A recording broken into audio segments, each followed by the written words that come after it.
The Mercedes-Benz E-Class has long been one of the best-selling mid-size luxury sedans. Its elegant style, wide range of powertrains, and many luxury features available is what got it this best-selling title. For 2016, the E-Class carries on with this tradition, but now in its 7th model year for this generation, is it getting a little dated? Well, let's go ahead and find out and check out this 2016 Mercedes-Benz E-Class. Now, as far as styling goes on the E-Class, it's a very restrained and classy looking vehicle here. It's all about elegance. And it also comes in two other body styles besides the sedan. It comes in a coupe form as well as a convertible version too. Our E-Class we also do have here is the E250 with the twin turbo diesel engine. And I love this sport body styling it has with the sports package. And then we also do have these 17-inch alloy wheels. And then you also do have a lowered sport suspension too.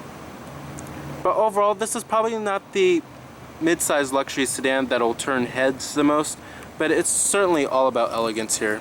Now, coming to your key fob, it's an overall pretty high quality looking design. You have your lock, unlock to release your trunk, and then your panic button too. Now, it's a black exterior color with smart key access on the driver's door.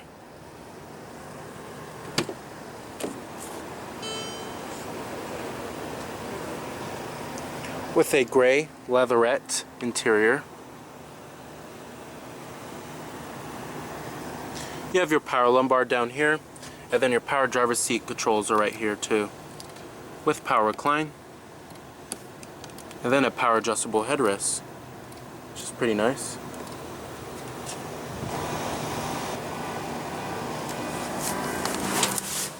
Now, stepping on inside of the interior of the E-Class here, as you can see, it's your typical Mercedes interior with a nice burl walnut trim, and then also the nice padded leather surfaces.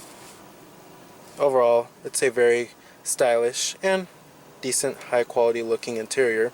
However, it is getting slightly dated since this generation has been out for quite some time now.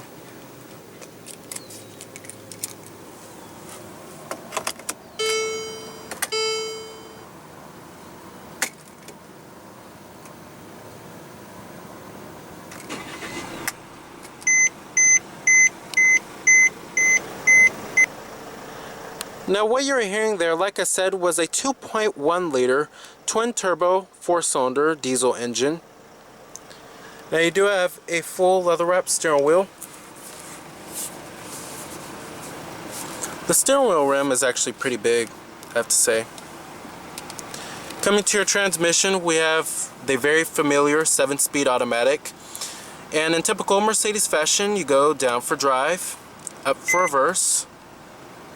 And when you put the vehicle into reverse, that displays your 360-degree view camera.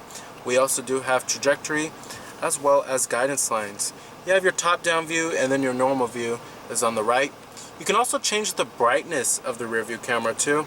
And then we also do have an 180-degree view. Very nice. And then you go push for park. Easy as that. And I'm going to go ahead and turn on the lights and the hazards too. All windows are fully automatic in the E-Class. And I'm going to go ahead and pop up the hood, check out the engine bay. Heated exterior mirrors with LED turn signal indicators. And you also do have blind spot detection.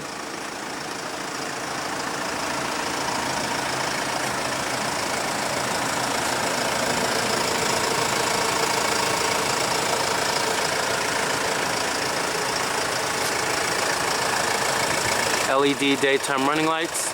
You also do have front parking sensors.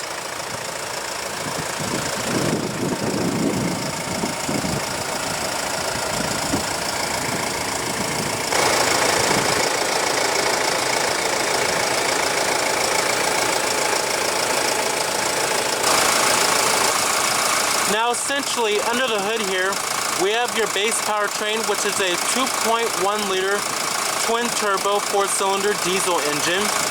It produces 195 horsepower at 3,800 RPM And here's the real number, 369 pound-feet of torque at 1600 RPM, with EPA estimates being a very good 28 in the city and 42 on the highway. You can get rear-wheel drive, and all-wheel drive is available. Now you will also find that this powertrain is actually quite smooth and very efficient as well. There's also many other powertrains available, including a 3.5-liter V6 that puts out 302 horsepower and 273 pound-feet of torque.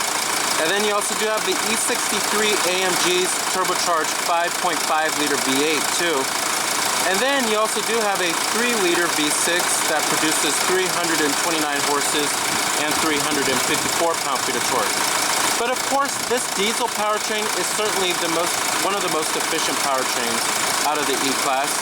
And then if you want the most power out of the E-Class, you should step up to the E63 AMG. Now, competitors of the E-Class, you have the vehicles in the mid-size luxury sedan class. This includes the likes of the BMW 5 Series, Audi A6, Lexus GS, as well as the Hyundai Genesis.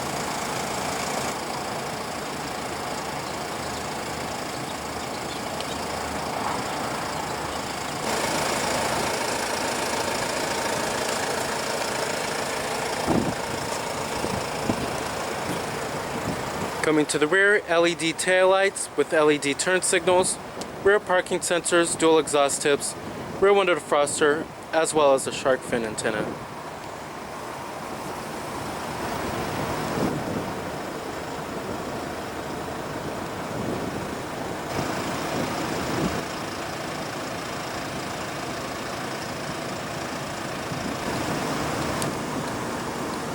Now, like I said, your EPA estimates are 28 city, 42 highway.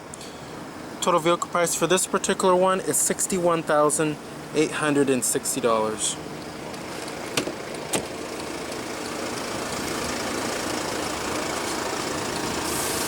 Of course, all of your basic powered amenities, power windows, mirrors, and door locks, power folding exterior mirrors too.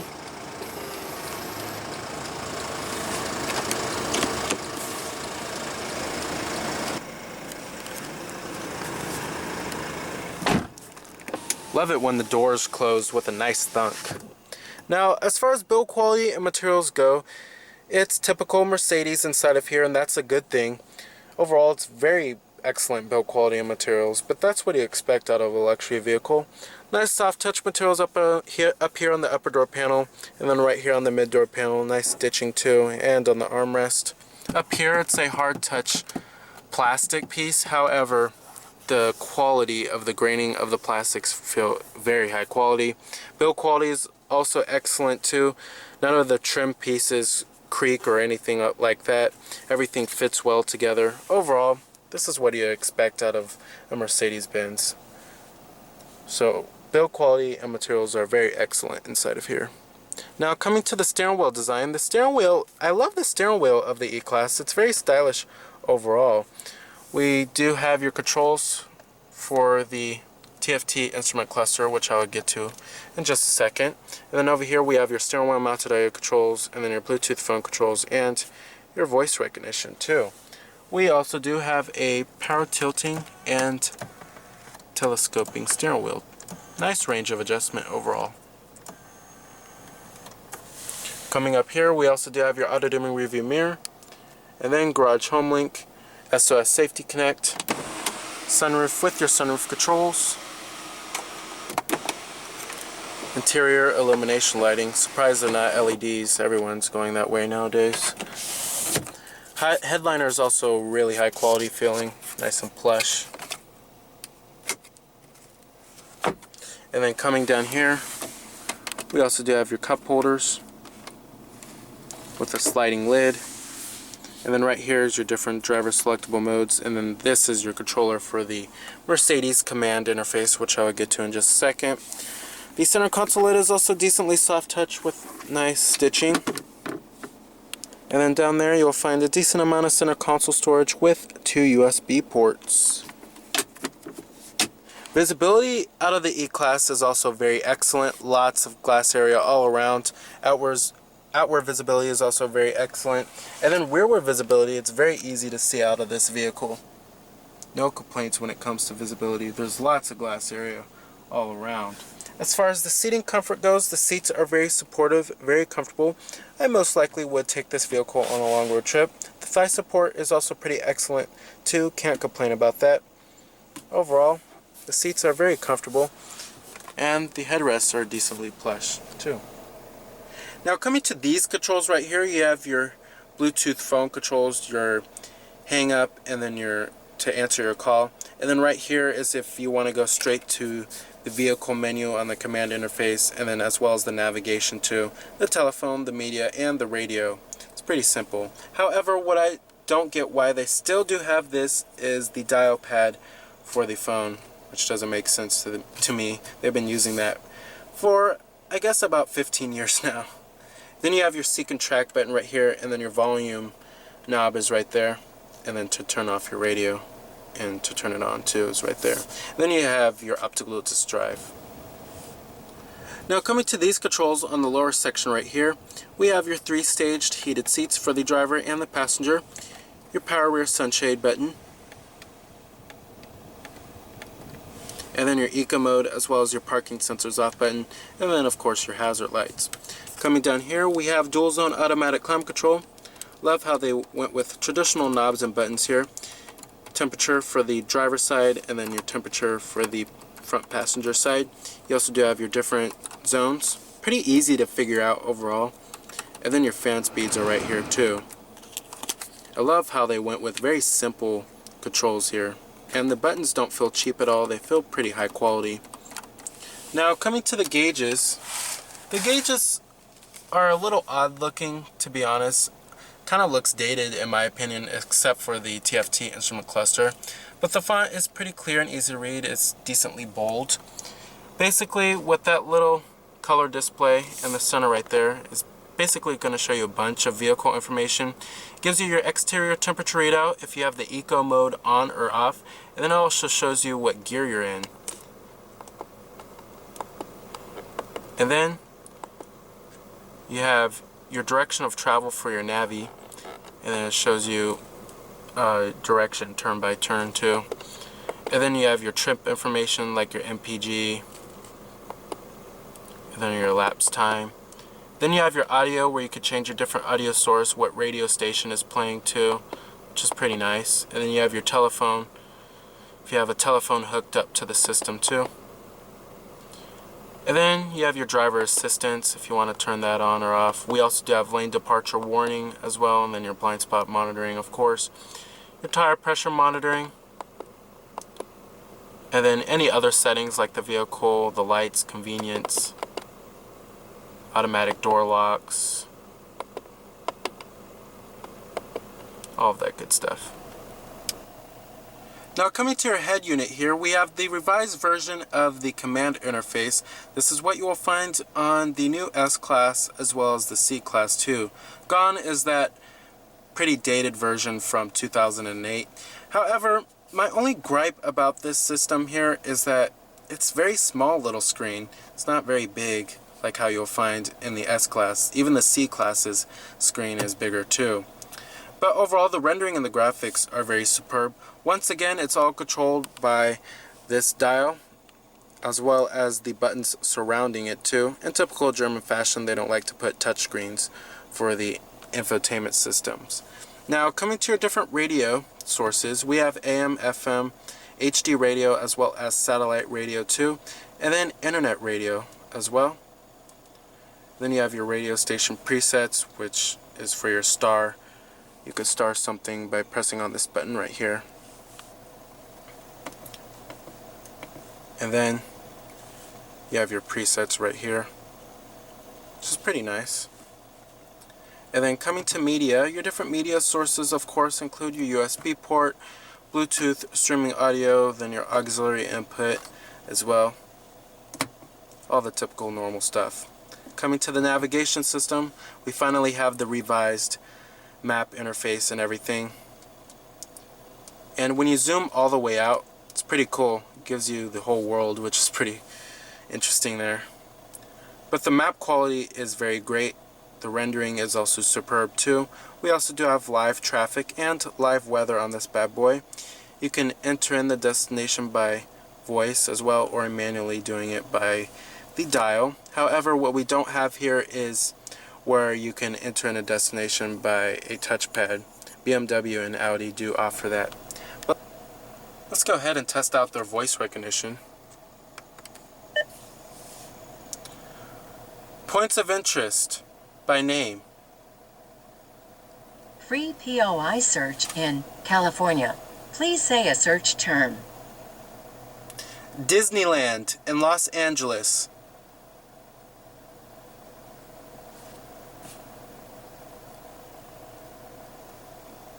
Searching for POI.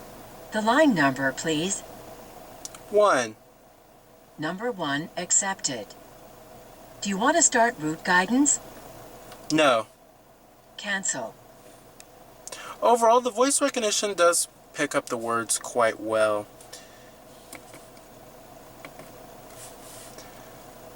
Now, we also do have your points of interest on the map. It gives you gas stations and such, and also any parks or golf courses, which is pretty nice. Coming to the telephone, you have your Mercedes-Benz apps, which you can access various apps such as Pandora or iHeartRadio through your smartphone. We have your internet favorites. You can also browse the web. Coming to vehicle, basically you can view your operator's manual, which is pretty cool.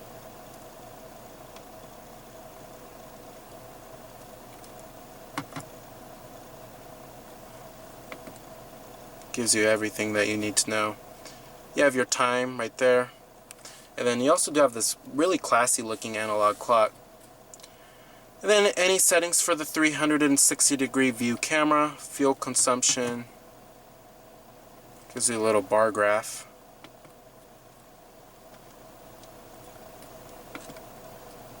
Pretty nice.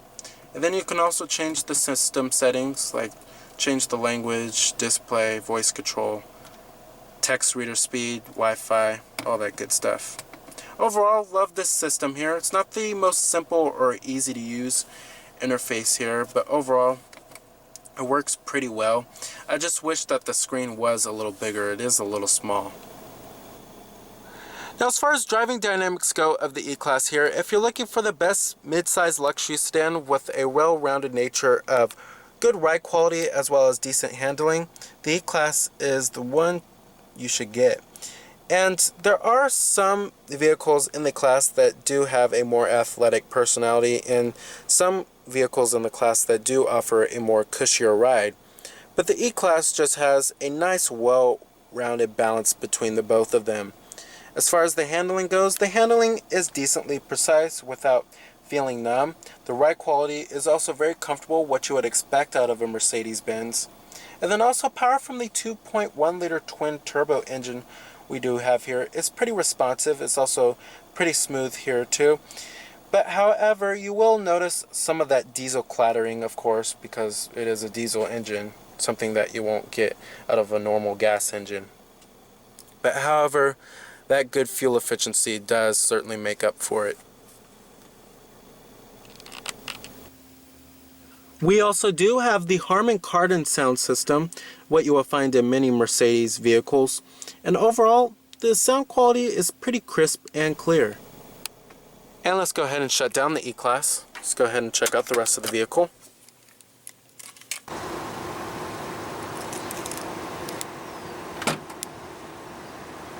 We also do have a power trunk lid.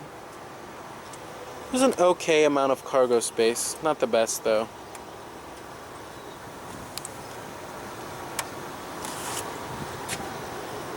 We also do have a 12-volt power outlet back here too.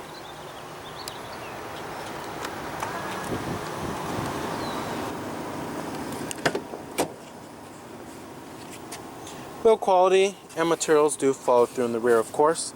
Still nice soft touch everywhere and everything, what you would expect. Now sitting back here, you will find it to be decently roomy for at least 2 full-sized adults. Now, since this vehicle is rear-wheel drive, we do have this big center tunnel, which can make it a little bit harder for 3 full-sized adults to sit back here. You do have a decent amount of legroom, and I love how Mercedes carved this part of the seat back for your knees, which is pretty nice. I have the driving position to where mine would be at, and I'm about 6 foot. Definitely enough legroom back here. And the headroom, there's lots of it too. We do have dual mat pockets, rear air vents, 12-volt power outlet, and then your rear center armrest with a little bit of storage and cup holders. The seats themselves are actually pretty comfortable too, nice and plush. Can use a little bit of more thigh support, but overall it's not too shabby.